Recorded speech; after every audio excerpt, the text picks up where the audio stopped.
নমস্কার বন্ধুরা, আমি মিতালি রান্নাঘরে আমার বন্ধুদের স্বাগত। আজকে আবার আমি একটি নতুন রেসিপি নিয়ে তোমাদের সামনে হাজির হয়েছি। যদি আমার চ্যানেলে কোনো নতুন বন্ধু হয়ে থাকো, চ্যানেলটিকে সাবস্ক্রাইব করে দিও, পাশে থাকা বেল বাটনটি ক্লিক করে দিও। তাহলে আমি যে নতুন রেসিপি আপডেট করব সবার আগে তোমাদের কাছে গিয়ে পৌঁছবে। পুরনো বন্ধুরাও কিন্তু আমার পাশে থেকো। আমি আজকে যে রেসিপি নিয়ে তোমাদের সামনে হাজির হয়েছি সেটি হচ্ছে ডিম পাউরুটি আর আলু দিয়ে কিভাবে আমি তোমাদেরকে একটা স্ন্যাক্স করে দেখাবো, সেইটি আমি তোমাদের শেয়ার করব। এই স্ন্যাক্স সকালে বা সন্ধেবেলায় তোমরা খেতে পারো, খেতে খুব সুন্দর হয়। চলো আজকে এইটি আমি তোমাদের সাথে শেয়ার করছি।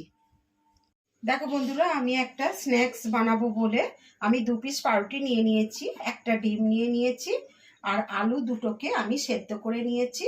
আমি পরে ছাড়িয়ে নেব। আমি কটা সিটি দিয়ে নিয়েছি, একটু ধনেপাতা কুচিয়ে নিয়েছি, বড় একটা পেঁয়াজকে কুচিয়ে নিয়েছি, আর কিছু কাঁচা লঙ্কা আমি কুচিয়ে নিয়েছি স্ন্যাক্সের জন্য।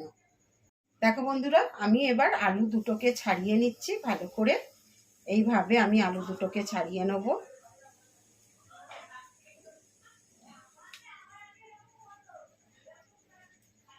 এইভাবে আমি আলুটা আর একটা আলুকেও ছাড়িয়ে নিচ্ছি।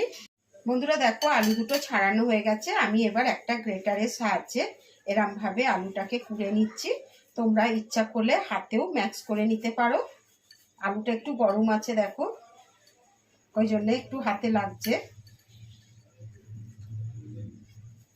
এরম আমি কুড়ে নিচ্ছি আলুটাকে, আর একটা আলুও আমি এইভাবে কুড়ে নিচ্ছি। দেখো বন্ধুরা, আমার আলুটা পুরো পোড়া হয়ে গেছে ভালো করে। এবার আমি এর মধ্যে দেখো দুটো ব্রেড নিয়েছি, 2 পিস ব্রেড নিয়েছিলাম। সেই ব্রেড দুটোকে আমি এরমভাবে কুচিয়ে দিচ্ছি। দেখো বন্ধুরা, এর মধ্যে আমি একটা ডিমও ফাটিয়ে দিচ্ছি।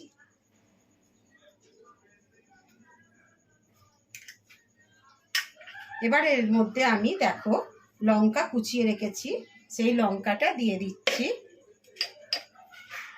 দেখো পেঁয়াজ কুচিয়ে রেখেছিলাম, সেই পেঁয়াজটাও আমি দিয়ে দিচ্ছি।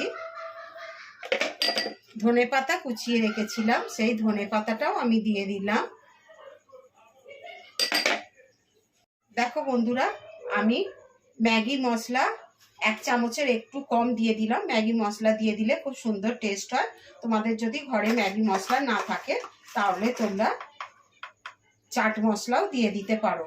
আমি নুন দিয়ে দিলাম, 1 চামচের মতন একটু নুন দিয়ে দিলাম। অল্প একটু কাশ্মীরি লঙ্কার গুঁড়ো দিয়ে দিচ্ছি, তাহলে টেস্টটা ভালো হবে।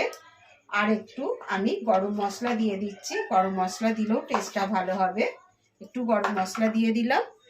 দেখো বন্ধুরা, আমি একটা মশলা করে রেখেছিলাম জিরে, শুকনো লঙ্কা, ধনে গুঁড়ো দিয়ে, সেই একটু মশলা দিয়ে দিলাম। ওই মশলাটা দিলেও টেস্টটা খুব সুন্দর হবে।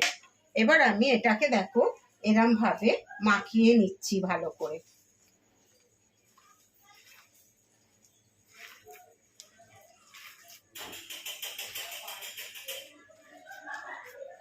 এরমভাবে আমি মাখিয়ে নিচ্ছি আগে ভালো করে। দেখো বন্ধুরা, আমার এটা মাখানো হয়ে গেছে। দেখো আমি ভালো করে মাখিয়ে নিয়েছি।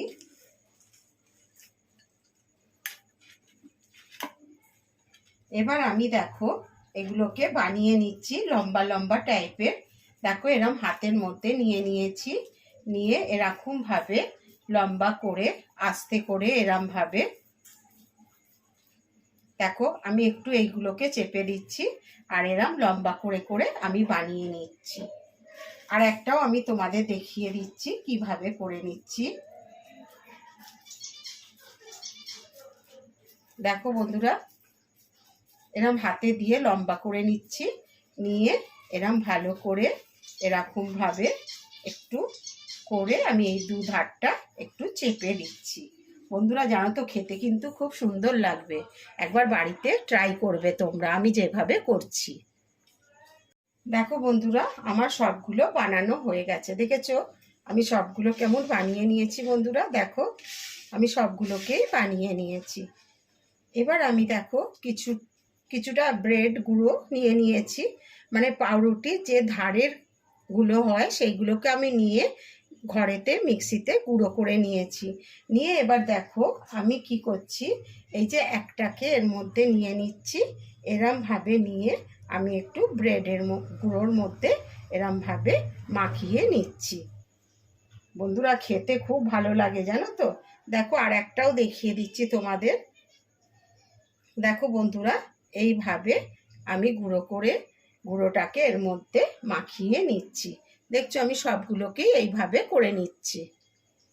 দেখো বন্ধুরা আমার এটা তৈরি হয়ে গেছে। দেখো আমি ব্রেড গুঁড়োর মধ্যে দিয়েও দেখো আমি সব তৈরি করে নিয়েছি ডুবিয়ে। আর এগুলো তোমরা স্টোর করেও রেখে দিতে পারো, একটা কোনো কৌটোর মধ্যে ফ্রিজের মধ্যে রেখে দিতে পারো। 1 সপ্তাহের মতন রেখে তোমরা ভেজে খেতে পারো যখন ইচ্ছা হবে। এবার আমি এগুলোকে ভেজে নেব। দেখো বন্ধুরা আমি ওভেন জেলে কড়া বসিয়ে দিয়েছি। কড়াতে আমি দেখো সাদা তেল দিয়ে দিচ্ছি। তেলের মধ্যে এগুলো আমি ভেজে নেব সাদা তেলে। তেলটা গরম হয়ে গেলে এগুলো আমি ছেড়ে দেবো। দেখো বন্ধুরা তেলটা গরম হয়ে গেছে। এবার আমি একটা করে ছেড়ে দিচ্ছি।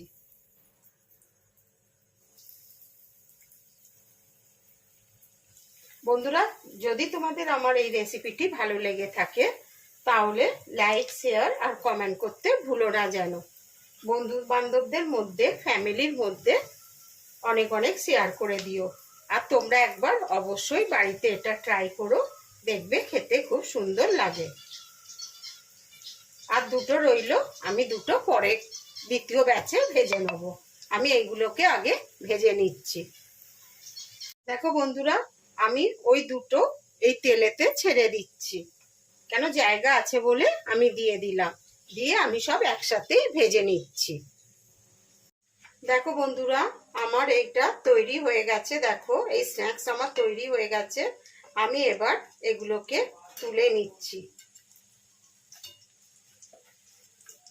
বন্ধুরা দেখো আমি তুলে নিচ্ছি।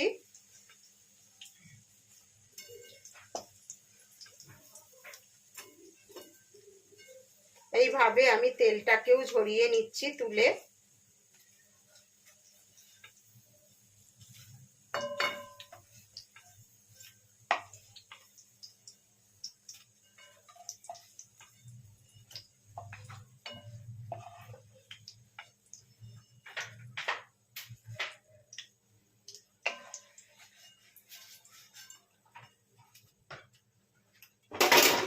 দেখো বন্ধুরা আমি সবগুলো তুলে নিলাম। দেখেছো কত সুন্দর দেখতে হয়েছে। দেখো আমি এবার গ্যাসের ওভেনটাকে অফ করে দিচ্ছি আর এটা সার্ভ করে দিচ্ছি। দেখো বন্ধুরা ডিম, আলু আর পাউরুটি দিয়ে স্ন্যাক্স আমার তৈরি হয়ে গেছে। যদি তোমাদের এই রেসিপিটি ভালো লেগে থাকে তাহলে আমার চ্যানেলটিকে সাবস্ক্রাইব করে দিও আর পাশে থাকা বেল বাটনটি ক্লিক করে দিও। তাহলে আমি যে নতুন রেসিপি আপডেট করব সবার আগে তোমাদের কাছে গিয়ে পৌঁছবে। তোমরা ভালো থেকো, সুস্থ থেকো। আমি আবার একটি নতুন রেসিপি নিয়ে তোমাদের সামনে হাজির হব। ধন্যবাদ।